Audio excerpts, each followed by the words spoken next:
Hello everyone, this is Erik, the Asian movie enthusiast, and this is my review of Missbehavior, a Hong Kong comedy from 2019 that was directed by Ho-cheung Pang. Now, I've already reviewed some of Pang's other films on this channel.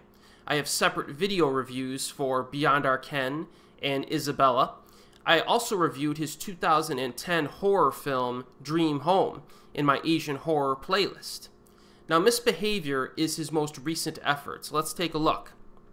Now, the film begins with a police officer, played by Gigi Leung, who is walking the streets. One of her old friends comes up to her and asks a favor to help their mutual friend named June, who has gotten into some trouble at work. Now, these ladies have had a falling out in the past, but Gigi is convinced to help out.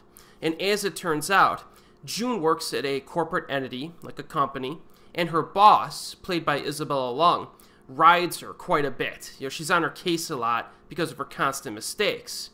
So a big-time business associate visits the office, and June is assigned to make his coffee. The good news is that this guy really likes her coffee, but the bad news is that June realizes after the fact that she used her boss's breast milk to make the coffee. So she needs her friends to help her find some fresh breast milk before the end of the business day, because if she fails to get it, her boss is going to find out when she attempts to retrieve it at the end of the day from the fridge. So it's a completely ridiculous premise. But this is a comedy, so that's fine. But since this is a comedy, we need to assess its humor, which is very subjective, obviously. This is just my opinion. I think the humor in this film is surprisingly bad. It's surprisingly bad. The jokes in Missbehavior constantly hover at like mediocre level. They're just kind of okay for most of the runtime. But then the film just tanks itself with some pretty bad gags. So for example, we get a farting in the elevator scene. Yes, we get one of those in this film, and it's just lazy, cliche, and stupid, as you would expect from a farting in the elevator scene. There's this scene where Lam Suet, in a supporting role, a thankless cameo actually, yells at these girls while they're trying to order food at his restaurant. It's not funny at all, at least I don't think so. And then Miriam Young shows up during that scene, and she's wasted as well in that one scene. And even worse, they actually transitioned from this really lame series of jokes because the girls use this as a revelation for their strategy of getting this breast milk, you know what I mean? The way Lam Suet yells at them gives them an idea to break up into different groups to achieve their goal of retrieving the breast milk before the end of the business day. It's such an underwhelming scene. It's shoddy. It really doesn't make a whole lot of sense. It's portrayed like the filmmakers are patting themselves on the back for making that smart transition from the joke to their strategy, and it's not clever at all. There's a black market milk dealer scene that was stupid, but that's not the worst part. Okay, I'm going to tell you right now, none of the prior scenes that I've talked about are even remotely as bad as the toilet scene. Oh yeah, we've had a farting in an elevator scene, now we get a toilet scene. Now listen to this. One of the girls, I'm not joking, has to take a major dump, and that's how it's described in the film. She runs into a bathroom, and we get to hear her squeeze it out. This is a scene in this movie. Then a little kid walks in, a little boy, because she happened to run into the little boy's room instead by mistake, because she had to go so bad. So she finishes taking her dump, and then they realize that her gigantic dump, which is actually shown, by the way, it's kind of blurred out, but it's shown, is way too big to be flushed. So her and this little kid have to figure out a way to flush her gigantic dump log. That's an entire sequence in this film.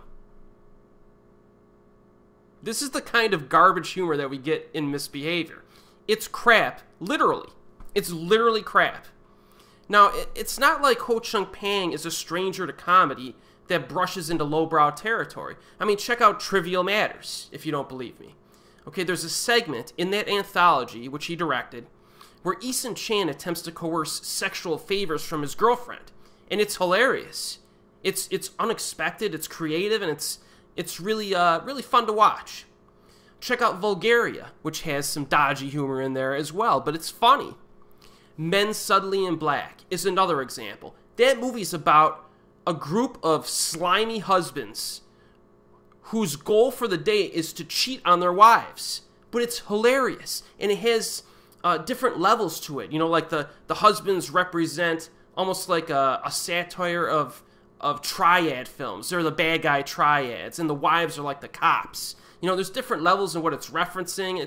It's Men Suddenly in Black is great. I love that movie. But the difference between those movies and Misbehavior is that in those movies, when you're watching them, you can tell that someone actually put effort into thinking about the jokes and the humor in those films, even if they're a little on the lowbrow side. Misbehavior, on the other hand, consists almost entirely of uninspired, low-hanging fruit jokes, you know, throughout the whole runtime.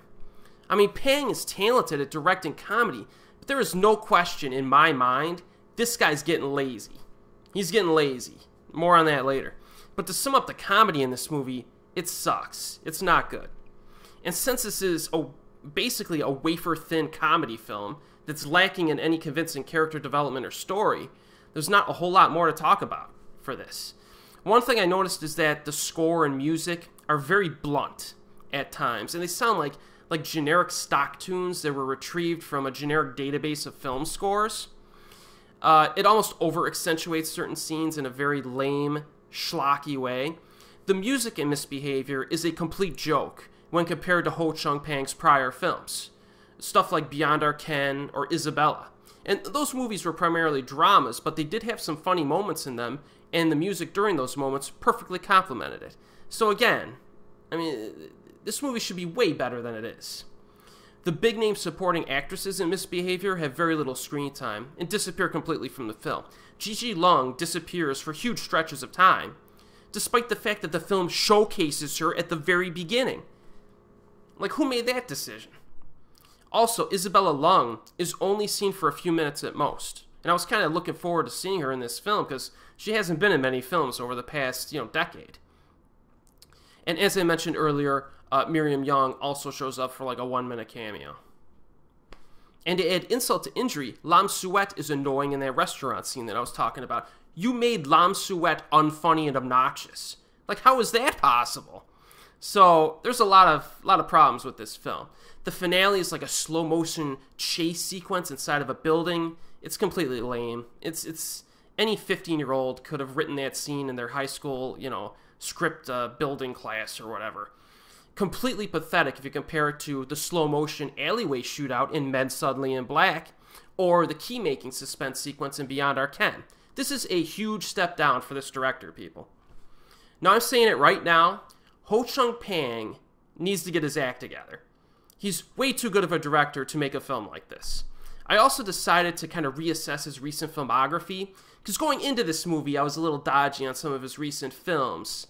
But considering how unimpressive this film is, I looked at it a little bit closely. It's not looking too good. In 2007, he directed Love Off the Cuff, which was a watchable but uninspired sequel to Love in the Puff. It's the third film in that trilogy. In 2014, he directed Aberdeen, which I think is actually quite good. I haven't rewatched it in years, so I'm not sure if it holds up, but I did like that one. Also in 2014, he directed Women Who Flirt, which was pretty good, but that starred Zo Shun. You know what I'm saying? You have to take that into consideration. She elevates everything she's in. I suspect that if, any number of different actresses were cast in that role, Women Who Flirt would be down near Love Off the Cuff in terms of just kind of watchable fluff. And then in 2012, he directed Vulgaria, which was good. And then before that, it was Love in a Buff, the same year, which was the sequel to Love in a Puff. So, you have Love in a Puff back in the day, which was very good, and then he directed 2 real lackluster sequels that are, watchable.